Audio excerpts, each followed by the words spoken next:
तो कुरान करीम ऐलान कर रहा है कि जो नबी की शान में बकवास बकेगा वो वलदुल हराम है।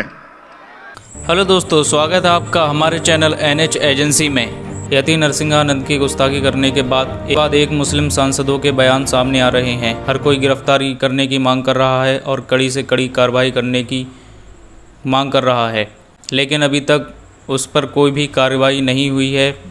पता नहीं उसे गिरफ्तार किया गया है या नहीं किया गया है। कोई भी वीडियो ऐसा सामने नहीं आया है, लेकिन इस वक्त वो कहीं पर भी दिखाई नहीं दे रहा है। ऐसे ही एक बयान असदुद्दीन ओवैसी साहब ने भी दिया है।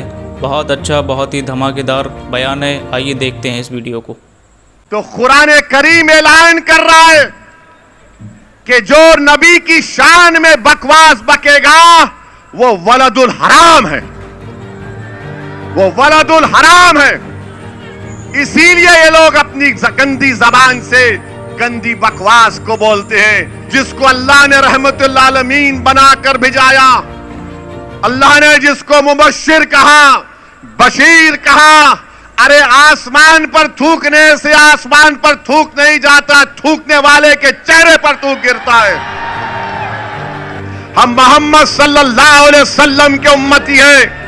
हम अपनी गुलामी को साबित करने के लिए आए हैं और सब ने कहा कि हमको तुम मारो, हमको पीटो, हमको जो जुल्म करना है करो, मगर याद रखो मैं उन तमाम लोगों से कह रहा हूं कि मेरे रसूल सल्लल्लाहु अलैहि वसल्लम जिसको अल्लाह रहमतुल आलमीन कहकर पुकारा, यानी मर्सी टू द मैनकाइंड, और इस्लाम में आप इस्लाम पे तनकीद करो हमको कोई तकलीफ नहीं होती। आप हमारे इश्यूज पर तनकीद करो कोई बात नहीं, मगर एक बात याद रखो, तुम मुझे मेरी उंगली काटोगे मैं तकलीफ का इजहार करूंगा, तुम मेरा पैर तोड़ दोगे मैं तकलीफ से रो पड़ूंगा, तुम मुझे पीटोगे मैं तकलीफ से रो दूंगा, तुम बुलडोजर से मेरे घर को तोड़ दिए, मैं आसमान के नीचे अपनी जिंदगी गुजार रहा हूं, मगर जब तुम मेरे दिल पर हमला करोगे तो जिस्म की हर कुर्बानी देने के लिए तैयार हो जाएंगे, मगर रसूल की शान में मोहम्मद मुस्तफा सल्लल्लाहु अलैहि वसल्लम से गुस्ताखी हम बर्दाश्त नहीं करेंगे। रसूल अल्लाह सल्लल्लाहु अलैहि वसल्लम, prophet Muhammad peace be upon him, हमारा दिल है, दिल पर कोई हमला नहीं कर सकता, सर और जिस्म पर हमला बर्दाश्त करेंगे। और बकवास बकते लोग बोले हैं कि साहब वो फुला शख्स ने रसूल अल्लाह सल्लल्लाहु अलैहि वसल्लम के बारे में अनाप शनाप बका।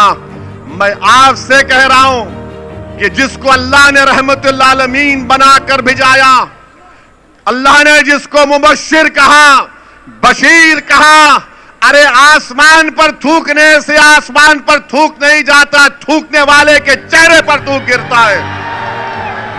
और कुरान में बतलाया गया, सुनो, कुरान करीम में बतलाया गया कि जो मोहम्मद सल्लल्लाहु अलैहि वसल्लम की शान में गुस्ताखी करता है, एक शख्स था, मुगीरा बिन वलीद उसका नाम था, वलीद बिन मुगीरा उसका नाम था, वो भी गुस्ताखी करता था।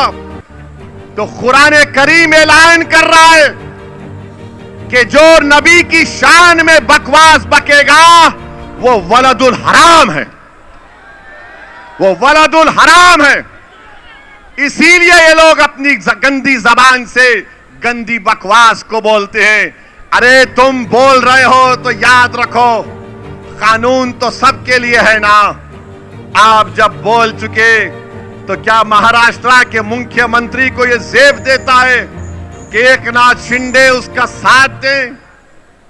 क्यों एकनाथ शिंदे उसका साथ दे रहे हैं? कानून अगर है तो उसको गिरफ्तार करो। हम क्या पूछ रहे हैं? हम ये नहीं कह रहे हैं कि आसमान से तारे तोड़ कर ला कर दो, हम ये नहीं कह रहे हैं कि चांद से मट्ठी ला कर दो, हम ये कह रहे हैं कि कानून को इस्तेमाल करो और उसको जेल को भी जाओ। मगर आज आप देख रहे हैं कि कोई इस पर, जितने सेकुलर पार्टीज हैं सब खामोश सन्नाटा है, गूंगे बनकर बैठे हुए हैं, कोई नहीं बोल रहा इसके ऊपर। जब इम्तियाज जलील ने ऐलान किया कि जुलूस निकाला जाएगा, एहतजाज होगा, तो हमने हर पार्टी के जिम्मेदारों को जिले सतह पर खत लिखकर भिजाया कि आओ इस एहतजाज में, ये मंजलिस का एहतजाज नहीं है, ये रसूल अल्लाह सल्लल्लाहु अलैहि वसल्लम की अजमत के लिए हम निकल रहे हैं। ये नामूसे रिसालत का मसला है, इसमें तुम्हारे मेरे सियासी इख्तलाफात हम इसको बाजू रखते हैं थोड़े देर के लिए, मगर कोई सेकुलर पार्टी का आदमी नहीं आया। क्यों नहीं आया भाई? हमने कांग्रेस को लेटर भिजाया, राष्ट्रवादी को लेटर भिजाया, समाजवादी को भिजाया, जितने जितने ये सब लोग हैं सबको खत भिजाया इम्तियाज जलील ने कि आओ तुम क़यादत करो, इम्तियाज जलील तुम्हारे पीछे चलेगा। मगर कोई नहीं आए और सबको एक फिक्र लाहक थी कि औरंगाबाद से इम्तियाज जलील को पुलिस निकलने नहीं देगी, निकलेगा तो पुलिस अरेस्ट कर लेगी, या अगर जाएगा तो रोड पर गड़बड़ हो जाएगी। याद रखो महाराष्ट्र के मुसलमानों, जब तक तुम एहतजाज नहीं करोगे हम अपने मसाइल को हल नहीं करवाएंगे। तुमने एक कोशिश की, तुमने लाखों की तादाद में निकला और आज महाराष्ट्र की हुकूमत परेशान है। बीजेपी के 5 एमएलए मुख्यमंत्री को खत लिखकर कह रहे कि जिसने प्रॉफेट मोहम्मद की शान में गुस्ताखी की, अनाप शनाप बकने की कोशिश की, उसको गिरफ्तार किया जाए। इस प्रोटेस्ट के बाद योगी आदित्यनाथ ने भी एक ट्वीट किया था जिसमें उन्होंने कहा था कि किसी भी धर्म के देवी देवताओं महापुरुषों के खिलाफ कोई भी आपत्तिजनक टिप्पणी करेगा तो उस पर सख्त कार्रवाई होगी। विरोध के नाम पर अराजकता फैलाने वालों पर भी सख्त कार्रवाई की जाएगी, लेकिन ट्वीट करने से कुछ नहीं होगा, इस पर कार्रवाई भी जल्दी होनी चाहिए। चलिए आज की वीडियो यहीं पर ख़त्म करते हैं। अगर आप भी ऐसी वीडियो देखना पसंद करते हैं तो हमारे चैनल को सब्सक्राइब ज़रूर करें।